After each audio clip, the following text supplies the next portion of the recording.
So this is Ford Brewer here with Roger Price.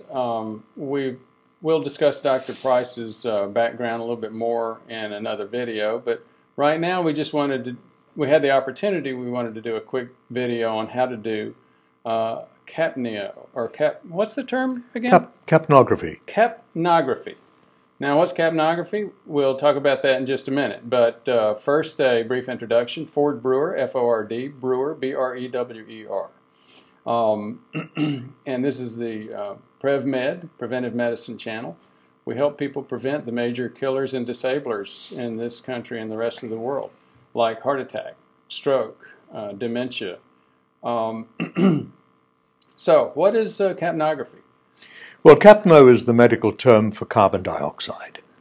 And capnography essentially is the measurement of carbon dioxide residue in the lung after you have exhaled what we call the tidal breath. So it's known officially as end tidal CO2 or ET CO2. So in medicine today, and increasingly in dentistry today, there's a very strong emphasis on oxygenation of the body. Everybody wants to measure how much oxygen do you have in your body. So it's oximeters here and oximeters there and oximeters everywhere. And of course the latest is the high-resolution pulse oximetry, the HRPO. And the only difference between an HRPO and an ordinary oximeter is the cycling time between measurements. So instead of measuring once every 2 seconds or 3 seconds, it might be measuring 10 times or 15 or 20 or 30 times a second. So it gives you a slightly different picture. So I went over the results of a watch pat with a patient recently with Doug Thompson here at the Seattle Course Center. I thought you might have some reactions and opinions on pulse ox versus capnography. We may want to get into that. Go ahead and get into that for a minute. All right. It's one thing to measure the amount of oxygen that is bonded onto the blood. It's another thing to measure how much of that oxygen is free to leave the blood to get to the brain and the rest of the 50 trillion cells in the body. Right. And the determinant in the release of oxygen from the blood is carbon dioxide. There is something that we call the chemical axis. And the chemical axis is a very delicate balance of the pH in the lung as opposed to the pH in arterial blood in the cell, allowing the oxygen to go into the plasma for transportation. So you have to shift the pH marginally from the 7.45 in the lung, which allows the bond to form, to 7.35 at the cell site to allow the oxygen hemoglobin bond to dissociate and let the oxygen go free. So as important as it is to measure oxygen, it is also important to measure carbon dioxide. And that has traditionally been a very expensive and a very painful process. So what you're saying then sounds to me like oxygen may be important, but whether we actually carry that to the tissues and release it is driven by the amount of carbon dioxide. Absolutely.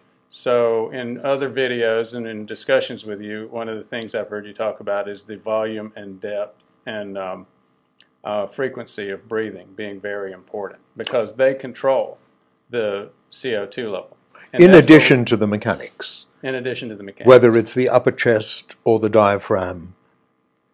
So it really matters little how you breathe, provided you maintain your chemical axis. Okay. So you can be running around a basketball court breathing 25, 30 breaths a minute with your mouth wide open. That's okay if your chemical axis is balanced. But if you're sitting at home watching a basketball game, probably not a good idea to breathe 25 breaths a minute with your mouth wide open. You'd be blowing out all of your carbon dioxide. Exactly. And of course there's no such thing as normal. The CO2 level would go from... It will drop. Normal range is what, 40? Optimal range is 38 to 42. That gives you very nice buffer potential. That means that the oxygen is breaking free from the hemoglobin and available to your cells. So I think it's very important to understand there is no such thing as normal breathing. There's only appropriate breathing for activity. Okay. But obviously we have to have some kind of baseline. Is there a PCO2 level that you would say fits the appropriate level? Yes. And does it change based on exercise? Yes. Very broadly based. The definition of breathing coherence, the heart rate variability, the autonomic nervous system, the balance between the sympathetic parasympathetic, is normally determined as or described as 6 breaths per minute at a ratio of inhalation 40% to exhalation 60%. And if you can get somebody to breathe like that, sitting quite quietly without any particular activity, and you can get to that level, you can be pretty well sure that your chemical axis is pretty well in balance. Okay. But how do you measure that? Previously, you had to take a horse needle and cut down into an artery. Well, that doesn't sound... That's not fun. And then aspirate the arterial blood and send that to a lab and do blood gases. I've actually done a lot of blood gases during my medical training. So yeah, and they weren't fun. They're not fun, they're dangerous, and they're very painful. Exactly. About 12, 15 years ago, a pretty smart professor of respiratory physiology and psychology developed a capnometer, which was a portable device. Capnometers have been around forever. They're in every hospital, in every anesthesiology trolley. It's important to measure carbon dioxide because in the absence of correct carbon dioxide balance, you don't get oxygen flow and the patient will die. So this is an educational capnometer. Okay. The idea of this is a biofeedback device which will show you how you're breathing. And it takes about 10 minutes to do it? Well, to establish a baseline, we can do it comfortably in 10 minutes or less. Okay. Because we want to see what are you doing at rest? What is your pattern at rest? Then we can start to challenge that and talk about it. Okay. So this is probably going to be one of those little bit longer videos. We're at 7 minutes and 25 seconds now, and it's going to take about another 10 minutes to get this up and running. About that. I can talk twice as fast to make it happen quicker. Okay. So pop that into your nose with the tubes over your ears. Not over your head. Over your ears. Like that. Oh, like this. Yep, under your chin. Sometimes it takes a while. You have to explain to me. And slide the little loop at the bottom up so that it fits comfortably under your beard. That itches. Right. That itches. And then we connect you into the capnometer. It feels like I've got something in my nose. You do. Surprise, surprise. And then what we do is we have a look at your pattern. Okay. Now, I don't know whether you're going to be able to see this pattern. We may be able to hold it up in front of the... And what I can do is I can freeze that. And then we can, because you're going to get pixelation if we're going to try and do camera to camera. I freeze it when we get something worth looking at. Okay, so just sit there. Do you have your phone on you? Yes, I do have a phone. Yeah, just check your phone, check to see if there are any messages, check to see if there's any email that you have to answer. I don't want you to concentrate on your breathing. I want you to concentrate on how you normally function. Well, I will tell you. I mean, you let me know beforehand that you usually try to get like a virgin read in the beginning before somebody's been trained. But in full disclosure, I've seen some of your videos already, and I know that what I hear is, and my impression is that you would say a little bit less time in inspiration, longer time in expiration. Yes. Abdominal or diaphragmatic breathing. Right. But you'd already pointed out, I tend to do the diaphragmatic breathing anyway. I was a bassoonist in high school. Excepting that most of that will go out the window when you start reading your phone and you become engaged with what's going on. So there's no need to worry about it. No need to worry about it. Just do what you normally do. Okay. Well, my wife has just sent me a couple of texts and wants me to call her. So I know so no talking because the talking is going to upset the graph.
Okay, that's fine. That gives us a pretty good idea.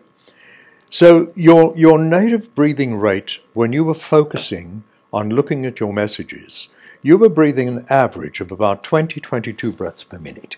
That's a lot. It's a lot, because at rest you shouldn't be breathing more than 8 to 10. So you were breathing for 2 people. Your carbon dioxide level did not even get to the 35 millimeter mercury mark, which we regard as the minimum level for functional biochemistry. So you were wondering what to do there. Then you solved the one problem. So your breathing rate dropped, as you can see there. And then it was a little calmer for a while. And then you finished what you were doing. There were a few aborted breaths there. And you now said, okay, it's time for me to do this again. And your breathing rate returned to 19 breaths per minute, but you are marginally on the line or on top of the line now. Yeah. So if we look at this pattern, this is an engaged pattern of somebody who is used to working flat out, or if not flat out, full steam. Those are the only 2 speeds that you know. Well, that's true.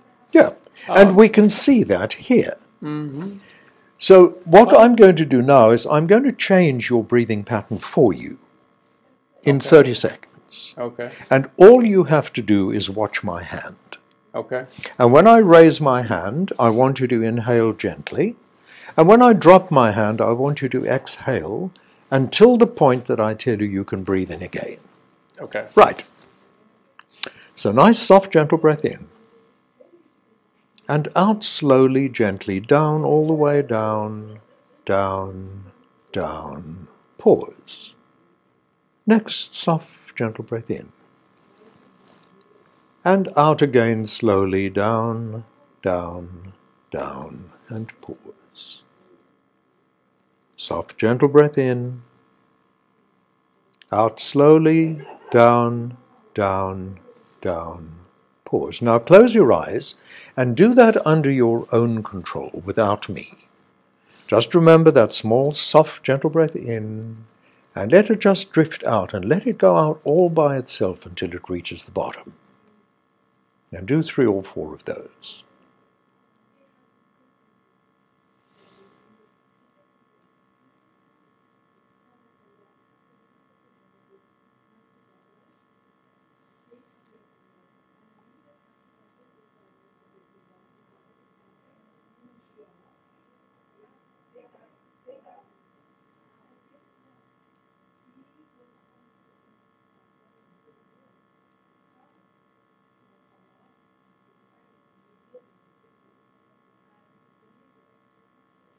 Okay, so have a look at the screen.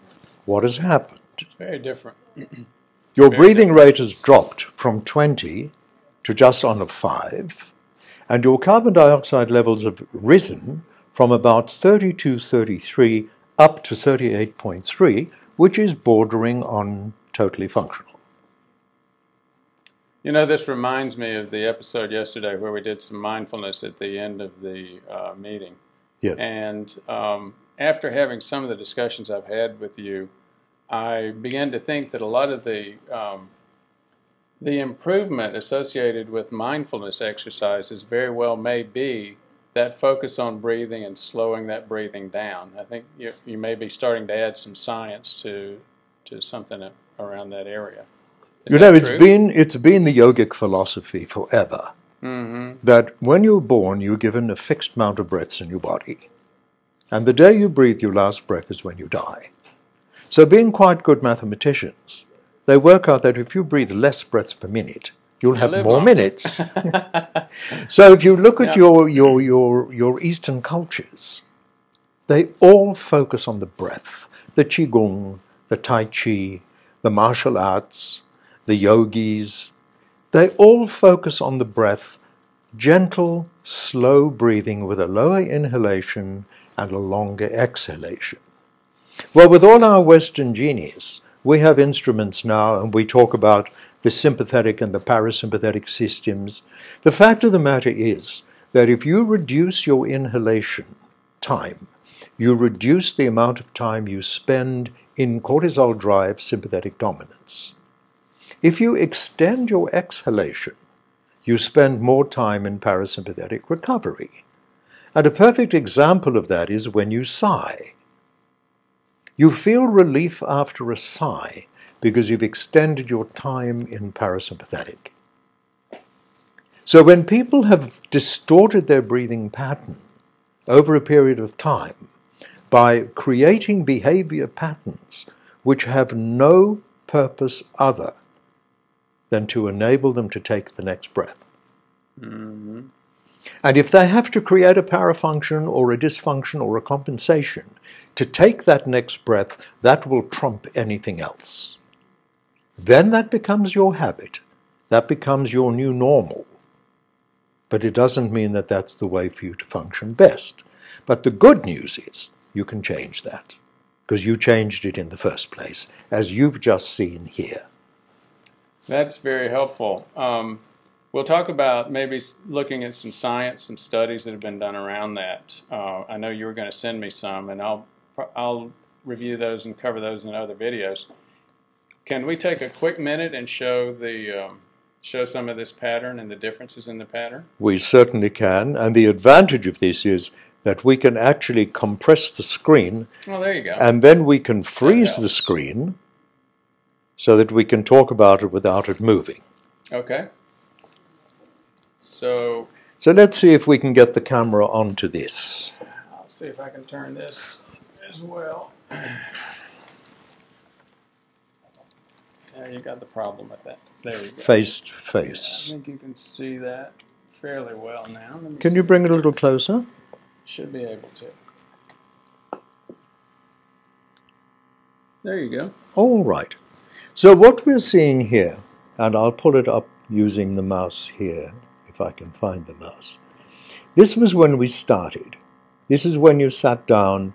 This was when I was giving you instructions as to please get your phone out. This is when you started checking your phone messages. You can see your breathing rate, which is represented down here graphically.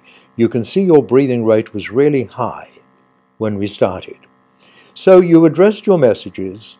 You then slowed down a little when you'd addressed the first 2 or 3 important ones from your wife, and she'll be very happy to see that you were horribly engaged when you were doing that. I'm going to let her know that. Don't let her know that. She'll watch this video.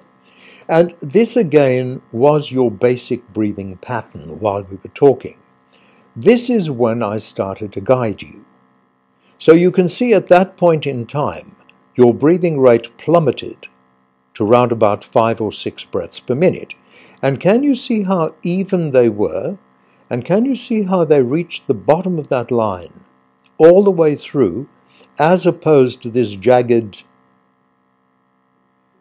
so I'm getting sort a of total range here. Exhalation. You're getting a total exhalation. And I'm increasing the CO2 the level end-tidal CO2 to a very functional level. To 40. Exactly. There you go. Okay. Again, I think that's a great summary, Roger. I appreciate it. I appreciate all the time you've spent with me explaining this. And again, if you can give me some science around this, I'll be doing some videos on it. Maybe we can do some joint videos on Zoom or something. We certainly can, because the science on this is in the hundreds of thousands of papers, because behavioral physiology and behavioral psychology are enormous topics. But how about hypercapnia, this device, and breathing rates? Specific information and evidence around You know, as I said, it's not the breathing rate that is critical. It is how are you able to balance that chemical axis so you're getting optimal oxygenation in and optimal oxygen release to your cells. Some people achieve that at 4.5 breaths a minute. I've had people who take 25 breaths a minute but still have a beautifully balanced chemical axis. Okay, so we'll take a look at some science on this later on. We're going on 20 minutes. For those of you that have hung on that long, thank you again for your attention.